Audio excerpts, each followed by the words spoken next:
Jika kita tidak memberikan hak tersebut pada saudara kita, maka jelas akan mudah terputus tali silaturahim. Assalamualaikum warahmatullahi wabarakatuh. Alhamdulillahirabbil alamin wa bihi nasta'in wa ala umurid dunya waddin wassalatu wassalamu ala asrofil anbiya'i wal mursalin sayyidina wa maulana Muhammad sallallahu alaihi wasallam. Sahabat channel Naimoya Zara, kembali lagi di channel Naimoya Zara yang masih setia dengan kitab Taisirul Kholaq.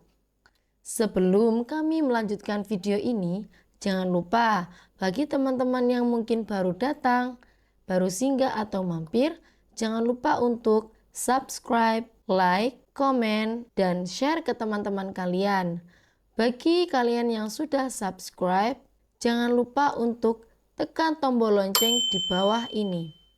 Dan jika kalian memiliki kritik, saran, komentar, atau request, jangan lupa untuk ketik di bawah kolom komentar ini. Sahabat-sahabat channel Naimoya Zara, pada pertemuan hari ini akan saya jelaskan tentang hukukul qorobah. Aqoribul insani hum dawawu rahimihi wa qad amarallahu biwasli rahim wa naha an qat'iha. Qala Nabi sallallahu alaihi wasallam, yaqulullahu ta'ala anar-rahmanu wa hadhihi rahimu ishtaqaqtu lahasmam min ismi faman wasalaha wasaltuhu wa man qata'aha batattahu. Sahabat channel Naimoya Zara, kerabat adalah seorang manusia yang memiliki hubungan darah terhadap kita. Allah Subhanahu wa ta'ala telah memerintahkan untuk menyambung sanarket dan melarang memutuskan tali silaturahim. Sanarket atau bahasa Indonesianya adalah persaudaraan. Nabi Muhammad SAW bersabda, yaqulullahu ta'ala ila akhirih. Allah Subhanahu wa ta'ala berfirman, aku adalah zat yang maha pengasih, dan kalimat ar-rahimu atau sana, aku mengambilnya dari namaku sebagai sebuah nama. Maka barang siapa yang menyambung sana, maka aku akan menyambung atau memberikan rahmatku, dan barang siapa yang memutuskan sana, maka aku memutuskannya dari rahmatku.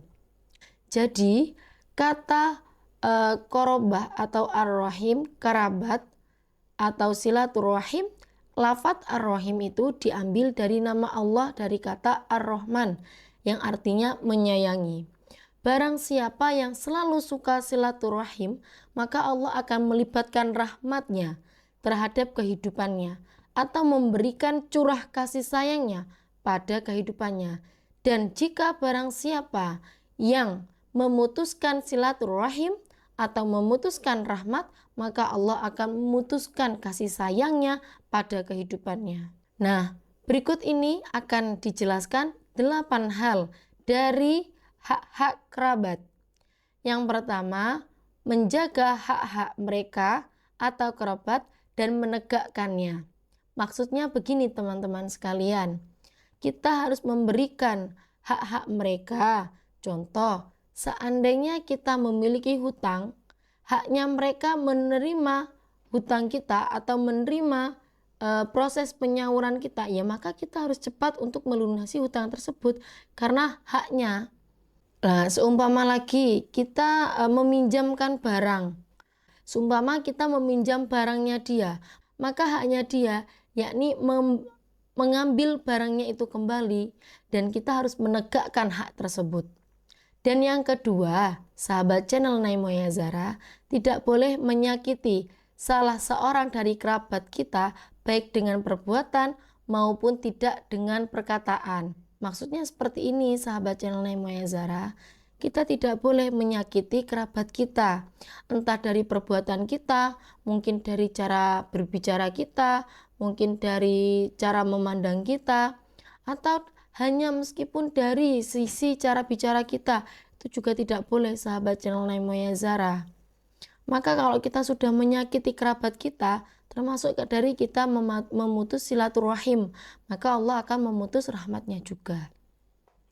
Dan yang ketiga, bersikap tawadu atau rendah hati kepada mereka. Maksudnya, kita harus menjaga hati kita untuk mereka agar mereka tidak menimbulkan perisangka-perisangka yang akan menimbulkan sebuah permasalahan. Maksudnya gini, kita harus tawadu. Kita harus rendah diri terhadap kerabat kita. Tapi rendah diri itu tidak membuat kita untuk diinjak-injak sahabat sekalian, tapi membuat kita lebih tenang, tidak terlalu memamerkan hingga menimbulkan rasa iri, tidak terlalu memperlihatkan hasil atau memamerkan sebuah karya sehingga membuat mereka tuh iri, kecuali jika niat kita fastabiqul khairat, berlomba dalam kebaikan. Selanjutnya channel Naimoya Zara, dan yang keempat, menanggung atau menahan rasa sakit dari mereka meskipun mereka melakukannya dalam waktu yang lama. Maksudnya seperti ini sahabat channel Naimoya Zara. Barang siapa yang membalas sebuah perlakuan dari sahabatnya atau dari kerabatnya, maka dia juga akan sama seperti kerabatnya. Jadi seandainya kerabat kita melakukan sebuah kesalahan atau mungkin menyakiti kita, ya baiklah, tinggalkanlah dan maafkanlah. Secara tidak langsung kita mengusir atau menghilangkan rasa yang tidak baik di hati kita, mentransfernya ke hal yang lain, sehingga akan ditimbulkan oleh Allah, akan dimasukkan oleh Allah perasaan-perasaan yang positif yang membuat kita lebih tenang lagi. Maka kita tidak boleh menyakiti atau bahkan saling menyakiti. Jika kita disakiti, ya sudah, tinggalkan, tidak perlu dibalas, agar tidak menimbulkan saling menyakiti. Jika sudah tertimbulkan saling menyakiti, maka tidak akan selesai-selesainya sahabat channel Naimoya Zara. Dan yang selanjutnya channel Naimoya Zara yang kelima, yakni bertanya tentang seseorang dari mereka yang tidak ada. Maksudnya seperti ini sahabat channel Naimoya Zara. Ketika kita mungkin dalam suatu perkumpulan, kok kerabat kita, saudara kita kok nggak ada, maka kita tanyakan, di mana dia? Apakah dia sakit? Apakah dia sedang tertimpa musibah? Kok nggak hadir? Kok aku nggak kelihatan? Nah, Islam sudah memberikan atau mendidik kita untuk saling care, untuk saling menanyakan kabar, untuk saling peduli terhadap teman-teman atau kerabat sekalian. Selanjutnya sahabat channel Naimoya Zara, dan yang keenam, membantu mereka di dalam ketercapaian pada kebutuhan-kebutuhan mereka jika kita mampu. Nah, maksudnya seperti ini sahabat channel Naimoya Zara. Seandainya kita mampu untuk membantu atas keberlangsungnya ketercapaian mereka, ya kita bantu. Jika kita tidak bisa membantu, ya kita doakan saja. Nah, di Islam itu sudah diajarkan untuk saling tolong-menolong, gotong royong, apalagi terhadap saudara. Otomatis kita harus lebih menolong. Seandainya mereka butuh finansial atau mungkin butuh dorongan, nasihat, maka kita bantu teman-teman sekalian. Dan yang selanjutnya sahabat channel Naimoya Zara, yang ketujuh, mencegah kemadorotan atau bahaya dari mereka sebisa mungkin, meskipun mereka tidak membutuhkan apapun dari pencegahan itu. Nah, maksudnya seperti ini sahabat channel Naimoya Zara. Seandainya mereka dalam keadaan mara bahaya dan mungkin mereka tidak butuh bantuan kita, maksudnya tidak butuh mungkin karena sungkan, karena malu, atau karena mungkin aku bisa sendiri, lah maka kita harus bisa membantunya meskipun mereka tidak membutuhkan bantuan kita atau mereka tidak meminta pertolongan kita, maka kita tetap harus membantunya sahabat channel Naimoya Zara. Agar apa? Agar tali silaturahim kita tetap nyambung dan tidak terputus, karena nanti kalau terputus maka akan terputus juga rahmatnya Allah.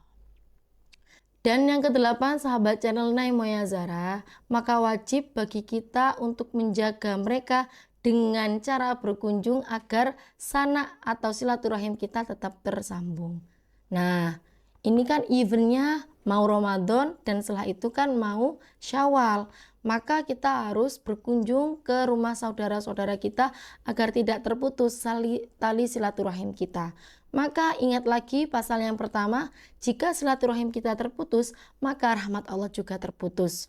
Nah, agar kita terjaga, agar kita selalu menyambung dengan kerabat-kerabat kita, ya kita harus menjaga tali silaturahim kita.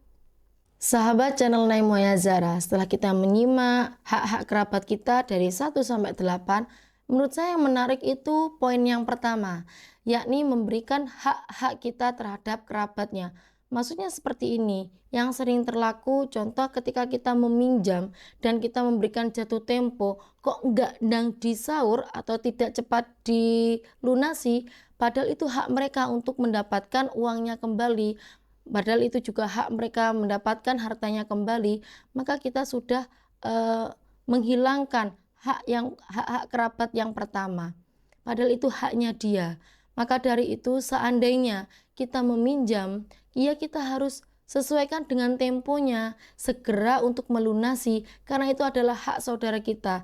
Jika kita tidak memberikan hak tersebut pada saudara kita, maka jelas akan mudah terputus tali silaturahim. Karena apa? Kepercayaan sudah tidak terikat lagi, sahabat channel Naim Zara. Nah, maka dari itu seandainya jalan tengahnya ketika mungkin kita tidak mampu untuk melunasi pada tempo yang sudah disetujui, maka tatkalanya kita konfirmasi kembali, datang lagi, silaturahim lagi, dan jelaskan kendala kenapa kok kita mungkin tidak bisa melunasi pada saat itu.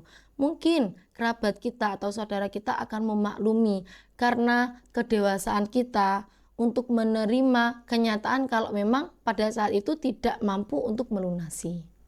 Itu termasuk dari hak-hak kerabat kita yang pertama.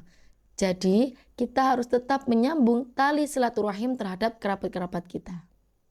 Baiklah, sahabat channel Naim Zara, pembahasan tentang hak kerabat cukup sampai di sini. Mungkin jika ada kritik, saran, atau mungkin kalian akan curhat, boleh kalian tinggalkan pesan di kolom komentar ini. Dan jangan lupa nantikan notifikasi video terbaru dari channel Naim Zara. Cukup sekian dari kami. Wallahu muwafiq ila aqwamit thoriq. Assalamualaikum warahmatullahi wabarakatuh.